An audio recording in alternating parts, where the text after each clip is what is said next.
이대로 가면 스위스 공군은 버틸 수 없었습니다. 완벽하다고 믿었던 미국산 스텔스 전투기 F-35에서 문제가 터졌습니다. 시간당 운용비 4만 달러 36대를 장기간 굴리는 순간 계산이 흔들리기 시작했습니다. 문제는 성능이 아니었습니다. 문제는 계속 띄울 수 없다는 현실이었습니다. 보고서에는 결론이 그대로 남아있었지만 그 아래 계산표는 더 이상 넘어갈 수 없게 됐습니다. 그리고 그 표의 하단에서 아무도 주목하지 않았던 이름 하나가 떠올랐습니다. 한국산 전투기 KF-21이었습니다. 이건 현실적인 고민이었습니다. 스위스 공군의 계산이 무너지기 시작한 순간이었습니다. 지금부터 그 이야기가 공개됩니다. 저는 마르쿠스 켈러입니다. 올해 나이는 52살입니다. 2018년부터 2020년까지 저는 스위스 공군 전력분석팀에서 차세대 전투기 평가 작업에 참여했어요. 제 역할은 운용비 추정과 예산 시뮬레이션이었죠. 당시 팀 전체는 16명이었고 저는 그 중에서 재무 부문을 담당했습니다. 그때는 모든 것이 명확해 보였어요. 스위스는 노후화된 F-18 전투기를 교체해야 했고 후보는 몇 개 안 됐습니다. 유럽 언론은 F-35를 유력 후보로 다뤘어요. 독일 방산 전문지도 비슷한 논조였죠. 기술적 우위가 명백하다는 평가였습니다. 제가 처음 참석한 회의는 2018년 3월이었습니다. 베른의 국방부 청사 3층 회의실이었어요. 창밖으로는 알프스 산맥이 보였죠. 테이블은 길었고 참석자는 23명이었습니다. 팀장이 프레젠테이션을 시작했어요. 첫 슬라이드에는 차세대 전투기 초기 평가라고 적혀 있었죠. 두 번째 슬라이드에는 평가 기준표가 나타났습니다. 항목이 많았어요. 레이더 탐지 거리, 센서 융합 능력, 네트워크 중심전 호환성, 전자전 능력, 스텔스 성능이 상위에 배치되어 있었죠. 각 항목마다 가중치가 표시되어 있었습니다. 제가 담당하는 항목은 중간쯤에 있었어요. 경제성 평가라는 제목 아래 3개의 하위 항목이 있었죠. 기체 도입 비용, 초도 물자 구매비, 그리고 시간당 운용비였습니다. 회의에서 한 기술팀 담당자가 발표했습니다. 스텔스 성능은 현대 전투기의 핵심입니다. 레이더 단면적이 작을수록 생존성이 높아집니다. 모두 고개를 끄덕였어요. 다른 담당자가 이어서 말했죠. 센서 융합 기술도 중요합니다. 여러 센서의 정보를 통합하여 전장 상황을 파악하는 능력입니다. 화면에는 복잡한 다이어그램이 나타났습니다. 저는 그 회의에서 별로 말하지 않았어요. 제 차례가 왔을 때 저는 간단히 말했습니다. 경제성 평가는 추후 진행하겠습니다. 현재는 기초 자료 수집 중입니다. 팀장이 고개를 끄덕였어요. 좋습니다. 우선은 성능 평가에 집중합시다. 회의는 2시간 동안 계속됐죠. 대부분의 시간은 기술적 성능에 대한 논의였습니다. 회의가 끝난 후 저는 제 사무실로 돌아왔어요. 책상 위에는 두꺼운 자료 뭉치가 놓여 있었죠. 제작사가 제공한 브로셔들이었습니다. 첫 번째 브로셔를 펼쳤어요. 표지에는 전투기 사진이 크게 인쇄되어 있었습니다. 내부 페이지에는 성능 수치가 가득했죠. 최대 속도 마하 1.6, 작전 반경 1114km, 최대 이륙 중량 32,000kg이라고 적혀 있었어요. 레이더 단면적 수치도 있었는데 기밀이라는 표시와 함께 범위만 제시되어 있었습니다. 무장 탑재량 항목도 자세했어요. 내부 무장창에 공대공 미사일 몇 발, 공대지 무장 몇 톤, 외부 하드포인트 개수까지 명시되어 있었죠. 저는 브로셔를 천천히 넘겼습니다. 대부분은 기술 사행이었어요. 60페이지 중 58페이지가 성능과 능력에 관한 내용이었죠. 마지막 2페이지에 비용 관련 내용이 있었습니다. 제목은 라이프 사이클 비용 계획이었어요. 하지만 내용은 구체적이지 않았죠. 기체 단가는 협상 대상, 운용비는 운용 패턴에 따라 변동, 정비 주기는 실제 운용 후 확정 같은 문구들이었습니다. 숫자는 거의 없었어요. 한 문장만 구체적이었습니다.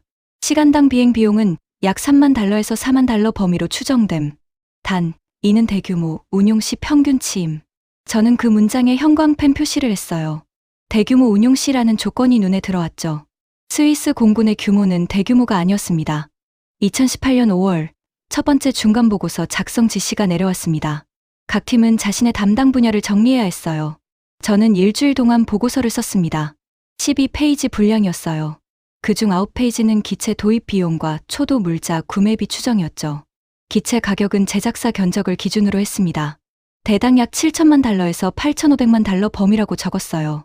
초도 물자는 무장, 예비 부품, 지상 지원 장비 비용이었죠. 이것도 제작사 자료를 참고했습니다. 나머지 3페이지가 운용비 추정이었습니다. 이 부분을 쓰면서 저는 계속 멈췄어요. 빈칸이 많았기 때문이었죠. 시간당 비행 비용은 제작사 추정치만 있었습니다. 약 3만 달러에서 4만 달러였어요. 정비 주기는 추후 협의라고 적을 수밖에 없었죠. 부품 재고 유지비는 도입 후 확정이었습니다. 저는 보고서 마지막에 짧은 단락을 추가했어요. 운용비 추정은 현재 가용한 정보를 바탕으로 한 것임. 추가 데이터 확보 후 재계산 필요. 회의에서 한 동료가 질문했습니다. 운용비 데이터가 너무 부족한 것 아닌가요? 팀장은 고개를 끄덕였어요. 맞습니다. 하지만 지금 단계에서는 성능 평가가 우선입니다. 그 말에 모두 동의했죠. 저도 동의했습니다. 그해 여름, 국제 방산 세미나가 파리에서 열렸어요. 저는 참석하지 않았지만 우리 팀에서 2명이 다녀왔습니다. 그들이 가져온 자료 중에 미국 공군의 운용 보고서가 있었어요. 보고서는 두꺼웠습니다. 250페이지 분량이었죠. 저는 일주일 동안 그 보고서를 읽었어요. 대부분은 작전 효율성과 임무 성공률에 관한 내용이었습니다. 출격 횟수, 목표 타격 정확도, 전장 생존율 같은 지표들이 그래프로 표시되어 있었죠. 운용비는 부록에 있었습니다. 15페이지 정도였어요. 그중 실제 비용 수치는 3페이지뿐이었죠. 나머지는 기밀 표시가 있었습니다. 제가 추출할 수 있었던 정보는 제한적이었어요. 시간당 평균 비행 비용, 연간 정비 횟수, 부품 교체 주기 같은 것들이었죠. 하지만 이 수치들에는 각주가 많았습니다. 한 각주는 이렇게 적혀 있었어요. 시간당 비용은 연간 2만 시간 이상 비행 기준. 다른 각주는 대규모 정비 시설 보유 시라고 되어 있었죠. 저는 메모를 했습니다. 각주 조건 확인 필요라고 적었어요. 스위스 공군의 연간 총 비행 시간이 2만 시간을 넘을지 확신할 수 없었습니다. 2018년 9월 두 번째 중간 보고서를 작성했습니다. 이번에는 운용비 부분을 확장했어요. 20페이지로 늘렸죠. 추정 방법론을 상세히 설명했습니다. 시간당 비용의 연간 예상 비행 시간을 곱하고 정비 비용을 더하고 부품 비용을 추가하는 방식이었어요. 각 단계마다 가정과 전제 조건을 명시했습니다. 그중 한 문단에 이렇게 적었어요. 평시 출격 빈도를 고려할 경우 운용비 변동성이 발생할 수 있음. 스위스 공군의 주요 임무인 영공 초계 및 민항기 긴급 대응은 고빈도 출격을 요구함. 이 문장은 제가 신중하게 선택한 표현이었습니다. 더 직접적으로 쓸 수도 있었지만 그러지 않았어요. 문제라는 단어는 사용하지 않았죠. 고려와 변동성이라는 중립적 표현을 썼습니다. 회의에서 그 문단은 언급되지 않았습니다. 보고서는 전체적으로 승인됐어요. 다만 한 가지 수정 요청이 있었죠. 팀장이 말했습니다. 평시 출격 빈도 문단 뒤에 추가 문구를 넣어주세요. 추후 정밀 분석 필요라고 적어주시기 바랍니다. 저는 그대로 따랐어요. 그해 말 예산 시뮬레이션 작업이 시작됐습니다. 저는 20년, 30년 단위로 총 운용비를 계산했어요. 엑셀 시트를 열었습니다. 가로축은 연도, 세로축은 비용 항목이었어요. 변수를 입력하기 시작했죠. 연간 비행 시간은 2000시간으로 가정했습니다. 이것도 추정치였어요. 정비 주기는 제작사 자료를 따랐죠. 부품 단가는 초도 견적을 사용했습니다. 인건비 상승률은 스위스 평균 물가 상승률을 적용했어요. 계산이 진행되면서 표가 채워졌습니다. 숫자가 점점 커졌어요. 5년차, 10년차, 15년차, 20년차였죠. 시뮬레이션 결과는 표로 정리됐어요. 맨 아래 오른쪽에 총합 숫자가 있었습니다. 그 숫자는 예상보다 컸어요. 하지만 비교 대상이 없었죠. 다른 기종의 시뮬레이션은 아직 진행되지 않았으니까요. 저는 표를 인쇄했습니다. 벽에 붙여놓고 매일 봤죠. 숫자를 확인하고 다시 확인했습니다. 2019년 2월 내부 검토 회의가 있었습니다. 재무팀, 운용팀, 기술팀이 함께 모였어요. 제가 작성한 시뮬레이션 표가 스크린에 표시됐죠. 한 참석자가 물었습니다. 이 숫자는 확정인가요? 저는 대답했어요. 추정입니다. 실제 운용 데이터가 축적되면 조정될 수 있습니다. 그는 고개를 끄덕였죠. 변동폭은 얼마나 됩니까? 저는 잠시 생각했어요. 연간 비행시간 가정에 따라 플러스 마이너스 20% 정도입니다. 다른 참석자가 말했습니다. 20%면 상당한 차이인데요. 저는 동의했어요. 그렇습니다. 그래서 실제 운용 패턴 확정이 중요합니다. 더 이상 질문은 없었어요. 회의록에는 이렇게 기록됐습니다. 운용비 추정 완료. 최종 보고서에 반영 예정. 제 이름 옆에는 담당이라는 표시가 있었어요. 저는 그 회의록을 파일에 보관했습니다. 그해 여름쯤 저는 개인적으로 몇 가지 계산을 더 해봤어요. 공식 업무는 아니었죠. 다만 궁금했습니다. 만약 연간 비행시간을 1800시간으로 줄이면 어떻게 될까요? 만약 정비 주기가 예상보다 짧아지면 어떻게 될까요? 만약 부품 가격이 10% 오르면 어떻게 될까요? 각각의 경우를 계산해 봤습니다. 결과는 노트에 적었어요. 공식 문서로 만들지는 않았습니다. 회의에서 발표하지도 않았죠. 그냥 제 책상 서랍에 넣어뒀습니다. 하지만 그 노트를 가끔 꺼내봤어요. 숫자를 다시 확인했죠. 변수가 조금만 바뀌어도 결과가 크게 달라졌습니다. 2019년 9월 최종 평가 작업이 시작됐어요. 모든 팀이 각자 결과물을 제출했죠. 저는 운용비 분석 보고서를 완성했습니다. 48페이지였어요. 그 보고서의 결론 부분에는 이렇게 적혀 있었습니다. 제시된 추정치는 현재 가용한 정보를 바탕으로 한 것임. 실제 비용은 도입 후 운용 패턴에 따라 달라질 수 있음. 특히 연간 출격 횟수 및 비행 시간 확정이 중요함. 조심스러운 표현이었죠. 하지만 제가 쓸 수 있는 범위 안에서는 명확한 표현이었습니다. 최종 회의는 2019년 10월에 열렸습니다. 각 팀의 보고서가 종합됐어요. 전체 평가표가 작성됐죠. 성능 항목들이 상단에 배치됐고 비용 항목들은 하단에 있었습니다. 회의 말미에 한 고위 관계자가 말했어요. 전반적으로 논리적인 분석입니다. 몇 가지 보완이 필요하지만 방향성은 명확합니다. 모두 동의하는 분위기였죠. 저는 그 순간을 기억합니다. 회의실 창밖으로 가을 햇살이 들어왔어요. 테이블 위에는 두꺼운 보고서 뭉치들이 놓여 있었죠. 모든 것이 정돈되어 보였습니다. 하지만 제 보고서 48페이지 중 12페이지에는 추후 검토라는 문구가 들어가 있었어요. 6페이지에는 추가 데이터 필요라고 적혀 있었죠. 3페이지에는 각주 번호만 있고 해당 각주는 작성되지 않았습니다. 저는 그 사실을 알고 있었어요. 다른 사람들도 아마 알고 있었을 겁니다. 하지만 아무도 그것을 문제라고 부르지 않았죠. 그때까지는 모든 것이 정리된 것처럼 보였습니다.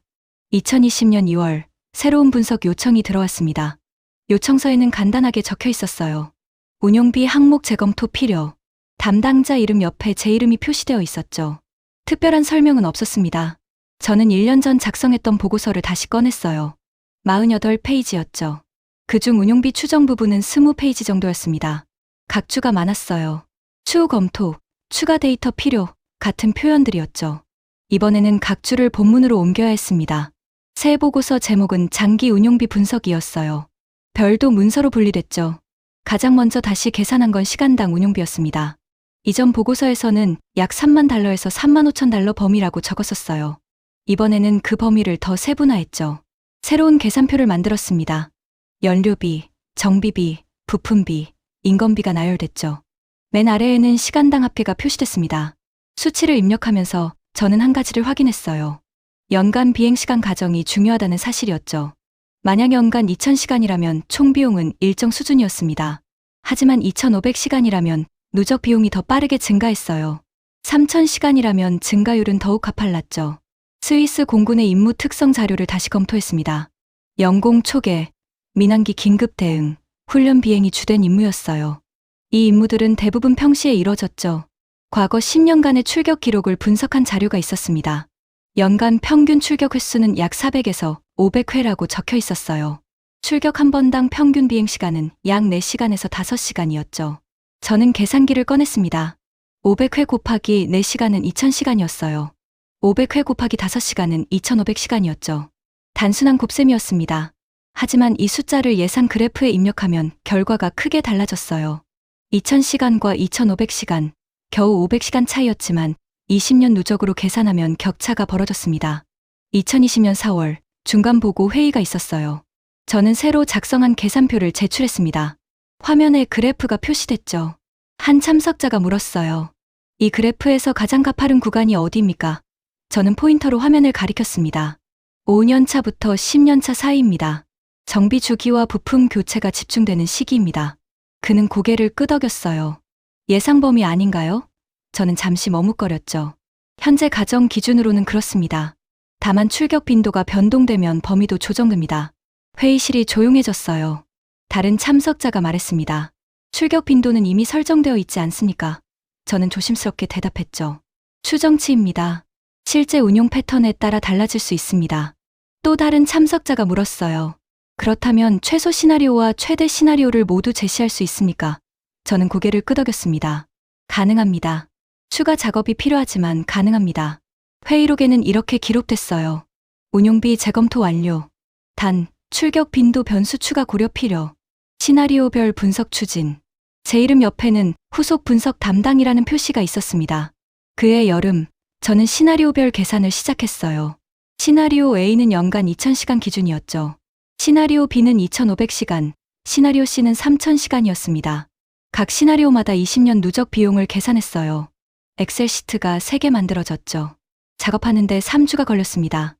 시나리오 A의 총 비용은 상대적으로 낮았어요. 시나리오 B는 중간이었죠. 시나리오 C는 상당히 높았습니다. 차이는 억 단위가 아니라 10억 단위였어요. 보고서를 작성하면서 표현을 고민했습니다. 높다, 낮다 같은 단정적 표현은 피했어요. 시나리오에 따른 변동성이라는 표현을 썼죠. 장기적 관점에서 고려 필요라고 적었습니다. 각 시나리오마다 전제 조건을 명확히 했어요. 시나리오 A는 최소 운용 패턴, 긴급 상황 대응 위주였죠. 시나리오 B는 표준 운용 패턴, 정기 초계 포함이었습니다. 시나리오 C는 고빈도 운용 패턴, 전 임무 수행이었어요. 2020년 9월 예산 조정 회의가 열렸어요. 재무팀, 전력팀, 운용팀이 모였습니다. 제가 작성한 3가지 시나리오가 화면에 나란히 표시됐죠. 운용팀 담당자가 먼저 말했어요. 현실적으로는 시나리오 B가 타당합니다.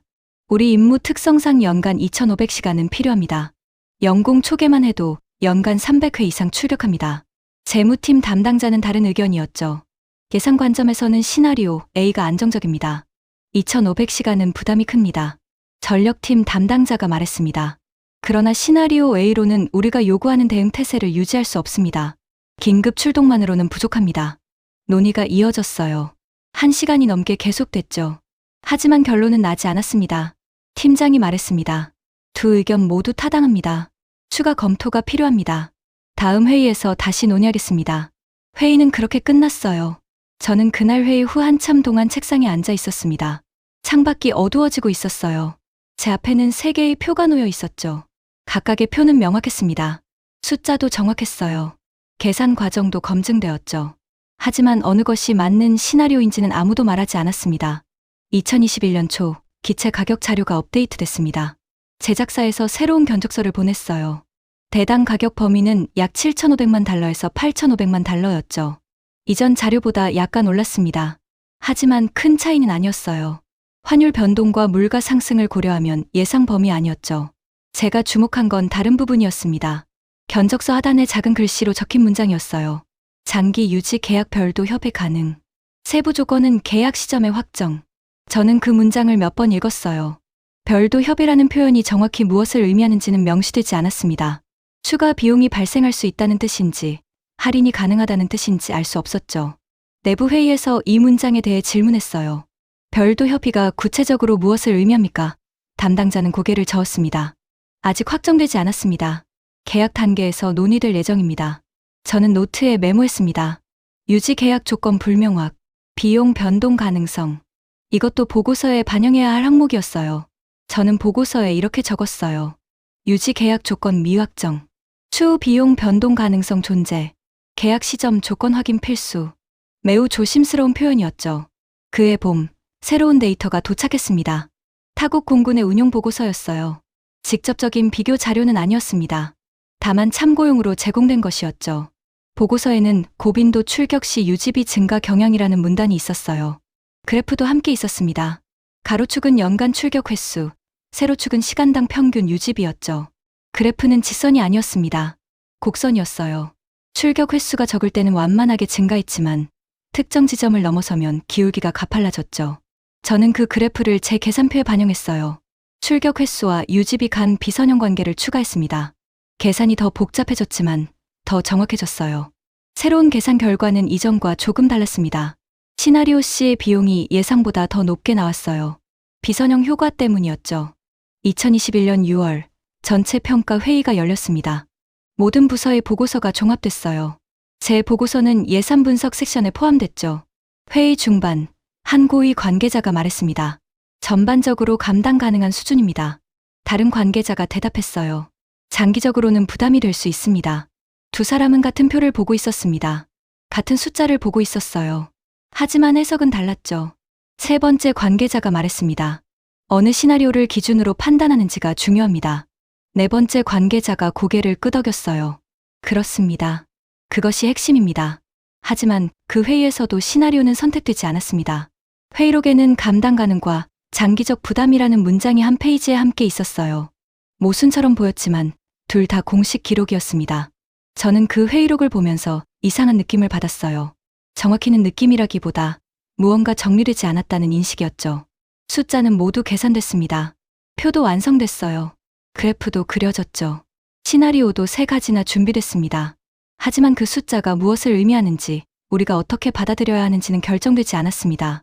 2021년 가을, 저는 개인적으로 한 가지 계산을 더 해봤어요. 만약 출격 빈도를 10% 줄이면 어떻게 될까? 만약 정비 주기를 6개월 연장하면 어떻게 될까? 그런 것들이었죠. 결과는 예상 범위 아니었습니다.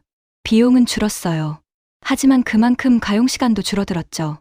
대응 태세도 영향을 받았습니다. 숫자는 항상 균형을 요구했습니다. 한쪽을 줄이면 다른 쪽이 늘어났어요. 완벽한 해답은 없었죠. 2022년 초 최종 검토 작업이 시작됐어요. 제가 작성한 모든 보고서가 취합됐습니다. 총 106페이지였죠. 그중 운용비 분석 부분은 50페이지였어요. 표가 12개, 그래프가 8개 있었습니다. 각주는 47개였죠. 시나리오는 3개였습니다. 마지막 검토 회의에서 팀장이 말했습니다. 분석은 충분합니다. 필요한 데이터는 모두 확보했습니다. 다음 단계로 넘어가겠습니다. 모두 고개를 끄덕였어요. 저는 그 순간 회의실을 둘러봤습니다. 벽에 걸린 시계, 테이블 위의 서류들, 창밖에 하늘이 보였어요. 모든 것이 평온해 보였죠. 하지만 제 앞에 놓인표에는 여전히 3가지 시나리오가 있었습니다. A, B, C였죠. 각각의 숫자는 달랐어요. 그리고 아무도 하나를 선택하지 않았습니다. 다음 단계가 무엇인지도 명확하지 않았어요. 그 수치는 회의실 안에 조용히 남아 있었습니다. 2022년 3월, 새로운 문서가 회람됐습니다. 제목은 차세대 전투기 도입 일정 조정안이었어요. 15페이지 분량이었죠. 제가 작성한 예산 분석은 부록으로 첨부되어 있었습니다. 본문을 읽으면서 저는 한 가지를 발견했어요. 제가 계산했던 수치들이 그대로 있었습니다. 시간당 운용비 3만 달러 이상, 연간 비행시간 2000에서 2500시간, 누적 예산 그래프였죠. 하지만 옆에 새로운 문구가 추가되어 있었어요. 통제 가능한 범위라는 표현이었습니다. 같은 페이지 하단에는 다른 문장도 있었죠. 조건부 승인 필요. 두 문장은 같은 숫자를 설명하고 있었어요. 회의에서 누군가 질문했습니다. 조건부라는 것이 구체적으로 무엇입니까? 담당자는 잠시 망설였어요. 외부 일정과의 조율이 필요하다는 의미입니다. 외부 일정이란 무엇입니까? 다른 참석자가 물었죠. 담당자는 서류를 넘겼습니다. 무장 통합 승인, 소프트웨어 업데이트 승인 같은 절차들입니다. 저는 회의 후 그 문서를 다시 읽었습니다. 외부 일정이라는 표현이 문서 전체에 6번 등장했어요. 하지만 구체적인 설명은 어디에도 없었죠. 각주도 없었습니다. 그해 여름, 무장 통합 일정표를 검토하게 됐습니다. 제 직접 업무는 아니었어요. 하지만 예산 분석과 연결되어 있었기 때문에 검토 대상이었죠. 일정표는 복잡했습니다. 세로축에는 무장 종류가 나열되어 있었어요. 공대공 미사일 4종류, 공대지 무장 6종류, 정밀 유도 폭탄 3종류였죠. 가로축에는 2개의 열이 있었습니다. 하나는 내부 개발 계획, 다른 하나는 승인 예정이었어요. 숫자가 달랐습니다. 내부 개발 계획 열을 보니 대부분의 무장 통합이 2023년 내로 완료 예정이었어요. 하지만 승인 예정 열에는 미정, 협의 중, 검토 필요 같은 표현들이 많았죠. 한 무장은 특히 눈에 띄었습니다. 내부 계획에서는 2023년 1, 4분기로 표시되어 있었어요. 하지만 승인 예정에는 2024년 이후라고 적혀 있었죠. 1년 이상 차이가 났습니다. 제가 기술팀 담당자에게 물었습니다. 이 차이는 어디서 발생합니까? 그는 한숨을 쉬었어요. 승인 절차가 있습니다.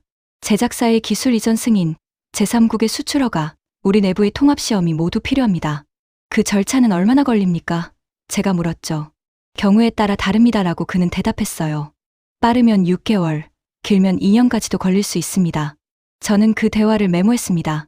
무장 통합 일정 불확실, 외부 요인 다수. 이것도 예산에 영향을 주는 요소였어요. 무장이 늦어지면 전력화도 늦어지고 그만큼 임시 운용 비용이 추가되니까요. 2022년 가을 소프트웨어 업데이트 이력을 확인했어요. 두꺼운 기술 문서였습니다. 제 전문 분야는 아니었지만 예산 영향 평가를 위해 읽어야 했죠. 문서에는 소프트웨어 버전 목록이 있었습니다. 버전 1.0, 1.1, 1.2까지 나열되어 있었어요. 각 버전 옆에는 상태 표시가 있었죠.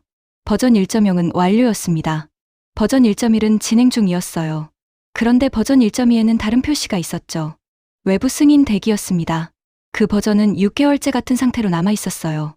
예정일 열을 보니 날짜가 여러 번 수정되어 있었습니다. 저는 수정 이력을 자세히 봤어요. 처음 예정일은 2022년 2월이었습니다. 그것이 4월로 연기됐고 다시 6월로 미뤄졌죠. 7월에는 재검토로 바뀌었어요. 9월 현재도 여전히 대기 상태였습니다. 각주를 확인했습니다. 버전 1.2는 특정 기능 포함. 해당 기능은 제3국 기술 사용. 수출 통제 대상. 저는 그 각주를 이해하는데 시간이 걸렸어요. 결국 이런 뜻이었습니다. 소프트웨어 일부가 다른 나라 기술이고 그 나라의 허가가 필요하다는 것이었죠. 2023년 초 운용 개념 문서를 검토했어요. 전략 계획팀이 작성한 자료였죠. 100페이지가 넘는 두꺼운 문서였습니다. 문서는 스위스 공군의 임무를 상세히 설명하고 있었어요. 영공 주권 수호, 민항기 긴급 대응, 국제협력 훈련 같은 것들이었죠. 그중 한 섹션이 제 주목을 끌었습니다. 실시간 표적 타격 능력이라는 제목이었어요. 내용은 명확했죠. 평시 임무 수행 중 예상치 못한 상황 발생 시 실시간으로 지상 목표를 타격할 수 있어야 함. 별도 승인 절차 없이 즉각 대응 가능해야 함. 저는 고개를 끄덕였습니다. 합리적인 요구사항이었어요. 하지만 다음 페이지의 출격 계획표를 보니 이상했죠. 출격 계획표에는 임무 유형별 연간 출격 횟수가 나와 있었습니다. 영공 초계 300회, 민항기 대응 100회, 훈련 150회였어요. 하지만 지상 목표 타격 항목은 없었습니다. 각주가 있었어요. 지상 타격 능력은 블록 2 이후 반영 예정. 블록 2가 언제인지는 적혀 있지 않았죠. 다른 페이지를 찾아봤지만 블록 2에 대한 구체적인 일정은 어디에도 없었습니다. 그해 봄, 비교 분석 자료를 받았습니다. 공식 요청 문서는 아니었어요. 참고용이라는 도장이 찍혀 있었죠. 자료는 얇았습니다. 30페이지 정도였어요. 여러 국가의 전투기 개발 사례가 간단히 정리되어 있었습니다. 한국의 KF-21 프로그램이 비교적 자세히 기록되어 있었습니다. 개발 기간, 예산 규모, 참여 기업 같은 정보였어요. 문서에는 이렇게 적혀 있었습니다. 개발 시작 2015년, 초도 비행 2022년, 블록 1 공대공 능력, 블록 2 공대지 능력 추가 구조, 2024년 5월 미티어 미사일 실사격 성공, 2024년 11월 1000회 시험 비행 무사고 달성. 저는 날짜들을 주의 깊게 봤습니다. 미티어 실사격이 2024년이었어요. 개발 시작 후 9년째였죠. 아직 양산전이었습니다. 다음 문단에는 더 구체적인 내용이 있었어요. 공대지 무장분리 시험 영상 개발 단계 중 공개. 무장 통합 국산 및 외산 병행 구조로 진행. 각 무장별 독립적 승인 절차 적용. 저는 병행 구조와 독립적 승인이라는 표현에 밑줄을 그었습니다. 우리 일정표를 다시 펼쳤어요.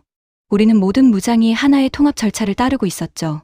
병행 구조는 없었습니다. FA50 관련 내용도 있었습니다. 페이지는 적었어요.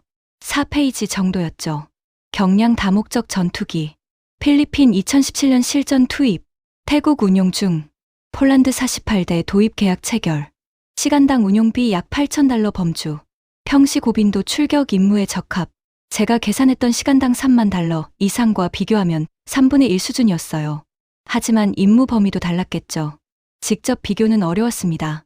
저는 그 자료를 제 보고서 옆에 놓았습니다. 비교 분석을 하지는 않았어요. 단지 병치만 했죠. 숫자들이 나란히 있었습니다. 2023년 여름, 추가 회의가 열렸습니다. 기술팀과 재무팀이 함께 모였어요. 안건은 개발 구조 검토였습니다. 기술팀 담당자가 프레젠테이션을 시작했어요. 화면에 2개의 다이어그램이 나타났죠. 첫 번째는 단일 블록 구조였습니다. 모든 능력을 한 번에 개발하고 한 번에 통합하는 방식이었어요. 장점은 최종 성능 보장, 단점은 개발 기간 장기화, 비용 집중이라고 적혀 있었죠. 두 번째는 다단계 블록 구조였습니다. 능력을 단계별로 나누고 순차적으로 추가하는 방식이었어요. 장점은 조기 전력화, 비용 분산, 단점은 초기 능력 제한이라고 적혀 있었습니다. 재무팀 담당자가 물었어요. 다단계 구조의 총 비용은 단일 구조와 비교해 어떻습니까? 기술팀 담당자는 다음 슬라이드를 넘겼죠. 총 비용은 유사합니다. 다만 지출 시점이 분산됩니다. 초기 도입 비용은 낮아지고 후속 개량 비용이 추가됩니다. 회의실이 조용해졌어요. 누군가 말했습니다. KF-21이 다단계 구조를 사용한다고 들었습니다. 기술팀 담당자가 고개를 끄덕였죠. 그렇습니다. 블록 1, 블록 2로 구분됩니다. 효과는 어떻습니까? 다른 참석자가 물었어요. 조기 전력화에는 성공했습니다. 개발 중에도 시험 데이터를 공개했습니다. 다만 최종 능력 확보까지는 시간이 더 필요합니다. 저는 메모를 했습니다. 단계별 개발 조기 전력화 vs 최종 능력. 이것은 선택의 문제였어요. 무엇이 더 중요한가였죠. 하지만 그 회의에서 선택은 이뤄지지 않았습니다. 참고 사항으로 기록이라는 결론만 났어요. 그해 가을, 운용비 재계산 요청이 들어왔어요. 새로운 변수를 반영하라는 지시였죠. 저는 계산표를 다시 열었습니다. 이번에는 무장 통합 지원 가능성을 추가했어요. 만약 주요 무장 통합이 6개월 늦어진다면 그 기간 동안 제한된 능력으로 운용해야 했죠. 제한된 능력 운용 비용을 계산했습니다. 임시훈련 비용, 대체 무장 비용, 추가 정비 비용이 포함됐어요. 숫자는 예상보다 컸습니다. 보고서에 한 문단을 추가했어요. 무장 통합 일정 변동 시 추가 비용 발생 가능. 변동폭에 따라 총 비용 5%에서 10% 증가 예상. 2023년 말 전체 검토 회의가 있었습니다. 2년간의 분석 결과가 발표됐어요. 제 보고서도 발표됐습니다. 시간당 운용비, 누적 비용 그래프, 시나리오 분석이 화면에 나타났죠. 한 참석자가 말했습니다. 수치는 명확합니다. 분석도 충분합니다. 다른 참석자가 대답했어요. 단, 몇 가지 조건이 있습니다. 어떤 조건입니까? 세 번째 참석자가 물었죠. 승인 절차, 통합 일정, 소프트웨어 업데이트 같은 것들입니다. 이것들이 계획대로 진행된다는 전제입니다. 회의실이 잠시 조용해졌어요. 팀장이 말했습니다. 그 조건들은 별도로 관리하겠습니다. 예산 분석은 현재 자료 기준으로 충분합니다. 저는 그날 밤 사무실에 늦게까지 남아 있었어요. 책상 위에는 여러 문서가 쌓여 있었죠. 제 계산표, 무장 통합 일정표, 소프트웨어 업데이트 이력, 운용 개념, 문서, KF21 비교 자료, FA50 참고 문서였습니다. 모든 문서에는 숫자가 있었어요. 명확했죠. 제가 계산한 시간당 $30,000 이상, 연간 2,000시간 이상이었습니다. 다른 자료에는 블록 구분, 병행 구조, 시간당 $8,000, 실전 검증이 적혀 있었어요. 하지만 숫자 옆에는 항상 다른 문장이 있었습니다. 외부 승인, 조건부, 블록 2 이후, 협의 중 같은 표현들이었어요. 저는 한 가지를 깨달았습니다. 3년 동안 계속 계산했던 것은 비용이었어요. 하지만 지금 제 앞에 있는 것은 계산의 문제가 아니었습니다. 승인 구조였습니다. 우리가 통제할 수 없는 절차, 우리가 결정할 수 없는 일정, 우리가 수정할 수 없는 조건이었죠. 같은 시기에 개발된 프로그램은 단계를 나눴어요. 블록 1, 블록 2로 구분했습니다. 개발 중에 시험을 공개했어요. 무장 통합을 병행 구조로 진행했죠. 우리는 승인을 기다렸습니다. 외부 일정을 조율했어요. 블록 2를 기다렸죠. 저는 창밖을 봤습니다. 겨울이 시작되고 있었어요. 그때서야 계산이 아닌 구조를 보고 있었습니다. 2024년 초 최종 보고서 작성이 시작됐습니다. 저는 지난 6년간 작성했던 모든 문서를 다시 정리했어요. 시간당 운용비 추정, 연간 출격 시간 계산, 누적 예산 그래프, 무장 통합 일정표, 승인 절차 분석이었죠. 새로운 계산은 없었습니다. 숫자는 이미 확정되어 있었어요. 시간당 운용비는 약 $30,000에서 $35,000 범위였죠. 연간 출격 시간은 2,000시간에서 2,500시간 사이였습니다. 누적 예산은 시나리오별로 3가지가 있었어요. 저는 보고서 첫 페이지에 이렇게 적었어요. 예산 분석 최종 정리. 부재는 없었습니다. 날짜만 적었죠. 2024년 1월. 첫 섹션은 계산 요약이었습니다. 지난 3년간의 모든 수치를 한 페이지에 정리했어요. 표 형식이었죠. 항목별로 최소값, 평균값, 최대값을 나열했습니다. 두 번째 섹션은 변수 분석이었습니다. 어떤 변수가 결과에 가장 큰 영향을 주는지 정리했어요. 연간 출격 횟수가 1순위였죠. 정비 주기가 2순위, 부품 단가가 3순위였습니다. 세 번째 섹션은 전제 조건이었습니다. 이 계산들이 성립하기 위해 필요한 조건들을 나열했어요. 무장 통합 일정 준수, 소프트웨어 업데이트 승인, 외부 협력, 유지 같은 것들이었죠. 이 섹션을 쓰면서 저는 멈췄습니다. 전제 조건이 예상보다 많았어요. 13개나 됐죠. 각 조건마다 필수, 중요, 권장 같은 우선순위를 매겼습니다. 그해 봄, 성능평가 최종 보고서도 완성됐습니다. 기술팀이 작성한 문서였어요. 저는 그 보고서를 읽었죠. 첫 문장은 이렇게 시작했습니다. F-35는 성능적으로 검증된 전투기다. 스텔스 능력, 센서 융합, 네트워크 중심전 측면에서 현존 최고 수준이다. 이 평가는 본 프로젝트 시작 시점부터 변하지 않았다. 2018년 첫 회의에서 들었던 내용과 같았어요. 성능에 대한 의문은 처음부터 없었죠. 지금도 마찬가지였습니다. 보고서 중반에는 이런 문단이 있었어요. F-35는 특정 임무에서 대체 불가능한 능력을 제공한다. 특히 고위협 환경에서의 생존성과 정보, 우위 확보 측면에서 그렇다. 하지만 다음 문단에는 다른 내용이 추가되어 있었습니다. 다만 운용 환경에 따라서는 대안적 접근도 검토 가능하다. 특히 평시 고빈도 출격이 주 임무인 경우 경제성 요소가 중요해질 수 있다. 특정 임무와 운용 환경이라는 표현이 반복되고 있었어요. 직접적인 비교는 없었지만 구분은 명확했죠. 제 보고서가 참고 자료로 첨부되어 있었습니다. 각주 번호가 그 문단 끝에 있었어요. 2024년 여름, 저는 지난 2년간 검토했던 비교 자료들을 다시 정리했습니다. KF-21 관련 문서를 펼쳤어요. 제가 2023년 봄에 받았던 그 자료였죠. 페이지 모서리가 조금 해졌습니다. 여러 번 봤었으니까요. 블록 구분이 적혀 있었습니다. 블록 1 공대공 능력, 블록 2 공대지 능력 추가, 개발 일정도 있었어요. 2015년 시작, 2026년 양산 목표, 시험 기록도 나열되어 있었죠. 2024년 5월 미티어 실사격, 2024년 11월 천회 무사고 비행. 모두 개발 단계에서 이뤄진 것들이었습니다. 무장 통합 구조 설명도 있었어요. 국산 무장과 외산 무장 병행 진행, 각각 독립적 승인 절차. 저는 우리 일정표를 떠올렸습니다. 우리는 모든 무장이 하나의 통합 절차를 따르고 있었죠. 이것들은 모두 제가 이미 본 내용이었습니다. 새로운 것은 없었어요. 단지 다시 확인만 했죠. FA50 자료도 다시 펼쳤습니다. 4페이지였어요. 내용은 간단했죠. 필리핀 2017년 실전 투입, 반군 거점 폭격 임무 수행, 태국 평시 출격 운용 중, 폴란드 48대 도입 계약 체결. 운용비 항목에는 이렇게 적혀 있었어요. 시간당 약 7,000달러에서 9,000달러 범주, F-16 대비 3분의 1 수준. 다른 문단도 있었습니다. 경량 다목적 전투기, 짧은 활주로 운용 가능, 평시 고빈도 임무에 적합, 정비 부담 낮음. 저는 제 계산표 옆에 이 자료를 놓았습니다. 시간당 3만 달러 이상과 시간당 8,000달러 내외가 나란히 있었어요. 3배 이상 차이였죠. 하지만 저는 여전히 직접 비교를 하지 않았습니다. 임무 범위가 다르고 능력 수준이 다르고 운용 목적이 달랐으니까요.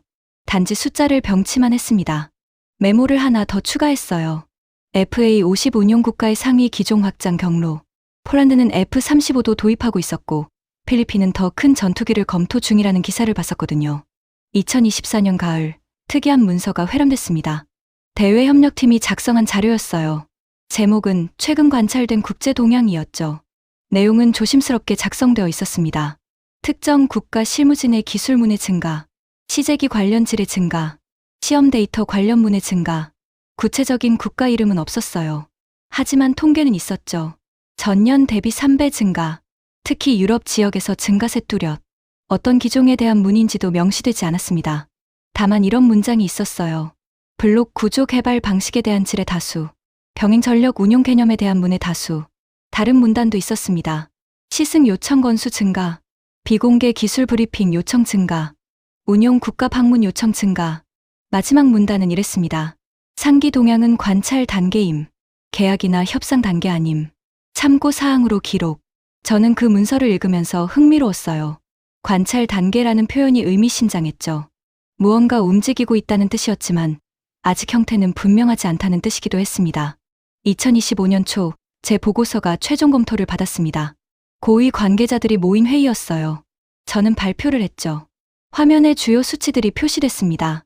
시간당 운용비, 연간 출격 시간, 20년 누적 비용이었어요. 그래프도 함께 나타났죠. 한 관계자가 말했습니다. 예산 분석은 정확했습니다. 변수도 적절히 고려했습니다. 수고하셨습니다. 다른 관계자가 이어서 말했어요. 다만 이 분석은 스위스의 특수한 상황을 전제로 한 것입니다. 그 점을 명확히 해야 합니다. 특수한 상황이란 무엇입니까? 세 번째 관계자가 물었죠. 두 번째 관계자는 자료를 펼쳤습니다. 첫째, 스위스 공군의 연간 출격 횟수입니다. 영공 초계와 민항기 긴급 대응이 주 임무입니다. 평시 고빈도 출격이 특징이죠. 그는 다음 페이지를 넘겼어요. 둘째, 예산 구조입니다. 국민 투표로 예산이 결정됩니다. 투명성과 책임성이 높습니다. 장기 누적 비용에 민감할 수밖에 없습니다. 또 다음 페이지를 넘겼죠. 셋째, 중립국 지위입니다. 군사 동맹이 없습니다. 독립적 의사결정이 중요합니다. 통제 가능한 구조를 선호합니다. 마지막 페이지였습니다. 넷째, 국토 특성입니다. 산악 지형이 많습니다. 짧은 활주로가 다수입니다. 다양한 환경 대응이 필요합니다. 회의실이 조용해졌습니다. 저는 그 4가지 항목을 메모했어요. 출격 빈도, 예산 민감도, 통제 구조, 운용 환경이었죠. 누군가 말했습니다. 그래서 이 논의가 스위스에서 나온 것입니다. 다른 사람이 덧붙였어요. 다른 나라라면 다른 결론이 나왔을 겁니다. 아무도 반박하지 않았죠. 모두 고개를 끄덕였습니다. 2025년 여름, 모든 보고서가 종합됐습니다. 두꺼운 파일이었어요. 표지는 검은색이었죠. 표지에는 이렇게 적혀 있었습니다. 차세대 전투기 평가 최종 보고서 2025년 7월. 그 아래 작은 글씨로 기밀이라는 도장이 찍혀 있었어요. 저는 그 보고서를 처음부터 끝까지 읽었습니다. 200페이지가 넘었어요. 제가 작성한 부분은 50페이지 정도였죠.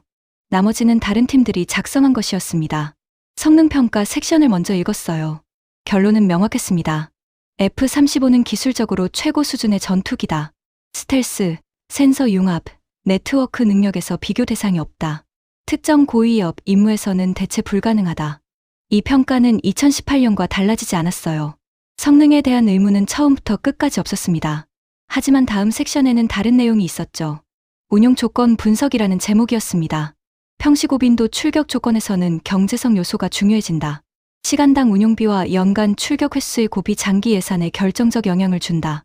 제 보고서 페이지 번호가 각주로 표시되어 있었어요. 별도 섹션도 있었습니다. 참고 사례라는 제목이었죠. 내용은 사실 나열이었습니다. 블록 단위 개발 사례 존재. KF-21, 2015년 시작 블록 1 블록 2 구분. 개발 단계 시험 공개. 2024년 미티어 실사격, 천회 무사고. 병행 무장 통합 구조. 다른 문단도 있었어요. 경량 전투기 실전 검증 사례 존재. FA-50, 필리핀 2017년 실전. 평시 고빈도 운용. 시간당 운용비 $8,000 범주. 존재라는 단어가 반복되고 있었습니다. 평가는 없었어요. 우열 판단도 없었죠. 단지 사실만 나열되어 있었습니다. 마지막 문단은 이랬습니다. 상기 사례는 참고 목적으로 기록됨. 본 평가의 결론과는 독립적임. 각국의 운용 환경과 요구사항이 다르므로 직접 비교는 부적절함. 저는 그 문장을 여러 번 읽었습니다. 참고 목적, 독립적, 직접 비교 부적절이었어요.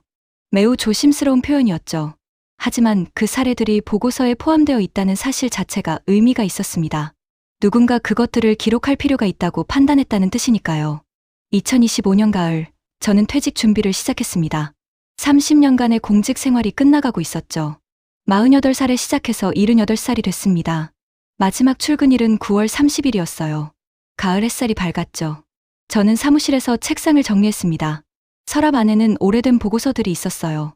가장 아래에 2018년 첫 보고서가 있었습니다. 노란색 포스트잇이 붙어 있었죠. 시간당 운용비 추후 검토라고 적혀 있었어요. 그 한 문장에서 모든 것이 시작됐었습니다. 7년 전이었어요. 저는 그 보고서들을 천천히 넘겨봤습니다. 2018년, 2019년, 2020년, 2021년, 2022년, 2023년, 2024년, 2025년이었죠. 매년 보고서가 두꺼워졌어요. 숫자가 늘어났죠. 변수가 추가됐습니다. 시나리오가 세분화됐어요. 하지만 핵심은 변하지 않았습니다. 시간당 비용, 연간 출격, 누적 예산이었죠. 다른 자료들도 있었습니다. KF-21 문서, FA-50 자료, 무장통합 일정표, 소프트웨어 업데이트 이력이었어요. 블록 구분, 병행 구조, 실전 검증, 시간당 $8,000였죠. 이것들도 숫자였습니다. 그리고 두 숫자 사이에는 조건들이 있었습니다. 출격 빈도, 예산 민감도, 통제 구조, 승인 절차였어요. 저는 창밖을 봤습니다. 베른의 가을이었어요. 알프스 산맥이 보였죠. 맑은 하늘이었습니다. 이 나라는 작았습니다. 인구는 800만 명이었어요. 공군 규모는 크지 않았죠. 예산은 제한되어 있었습니다. 출격은 잦았습니다. 영공 초계, 민항기 대응이 주 임무였어요. 평시 운용 비중이 높았죠. 예산은 투명했습니다. 국민 투표로 결정됐어요. 장기 비용에 민감할 수밖에 없었죠. 통제는 중요했습니다. 중립국이었어요. 독립적 의사결정이 필요했죠. 이 모든 조건이 처음부터 존재했습니다. 2018년에도 2025년에도 같았어요. 숫자도 처음부터 존재했습니다. 시간당 3만 달러 이상, 연간 2000시간 이상이었죠.